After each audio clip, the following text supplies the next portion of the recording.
Shalom, saudara dan saudari yang terkasih dalam Tuhan kita Yesus Kristus. Marilah kita luangkan waktu beberapa menit untuk berkencan dengan Tuhan saat ini, agar dari hari ke hari kita semakin dekat dengan Tuhan, sehingga hidup kita semakin diberkati dan menjadi berkat.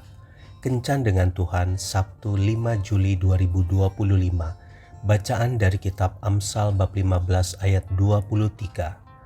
Alangkah baiknya perkataan yang tepat pada waktunya. Demikianlah sabda Tuhan, syukur kepada Allah. Saudara dan saudari yang terkasih dalam Tuhan kita Yesus Kristus, pada suatu hari, Sucin bertanya kepada Mencius, seorang bijaksana, "Guru, apakah dengan jumlah perkataan yang diucapkan seseorang, orang itu menjadi mulia dan bijaksana?"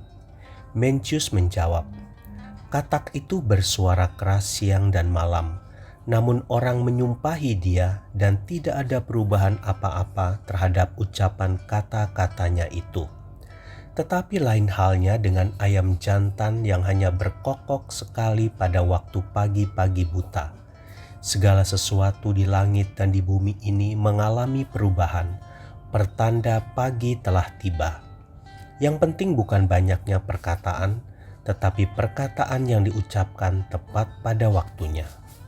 Saudara dan saudari yang terkasih dalam Tuhan kita Yesus Kristus, sebagai pengikut Yesus terkadang kita mengucapkan perkataan yang tidak tepat hanya untuk menyenangkan hati pendengarnya, tetapi bukan untuk membentuk pribadinya menjadi lebih baik. Jika perkataan yang keluar dari mulut kita tepat, maka banyak jiwa yang mengalami pergumulan menjadi dikuatkan. Mereka yang salah jalan mendapatkan teguran dan nasihat, mereka yang sedih mengalami penghiburan. Seperti peribahasa, tong kosong nyaring bunyinya. Demikianlah orang yang terlalu banyak bicara sampai mau tahu semua urusan orang lain yang kemudian digosipkan kemana-mana. Maka perkataannya itu tidak ada kuasanya, melainkan hanya akan membuat orang menjaga jarak dengannya. Bila perlu tidak usah berurusan dengannya. Tetapi semakin banyak kita diam dan berdoa, maka ketika kita berkata-kata, perkataan kita punya kuasa yang dapat memberikan kelegaan bagi orang yang mendengarnya.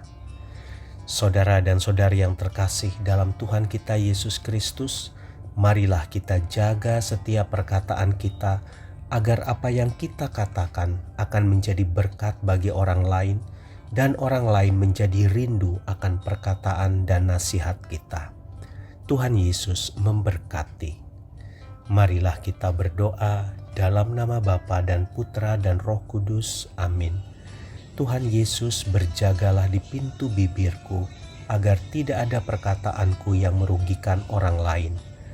Pakailah perkataanku menjadi perkataanmu sendiri, sehingga dapat menjadi berkat bagi banyak orang.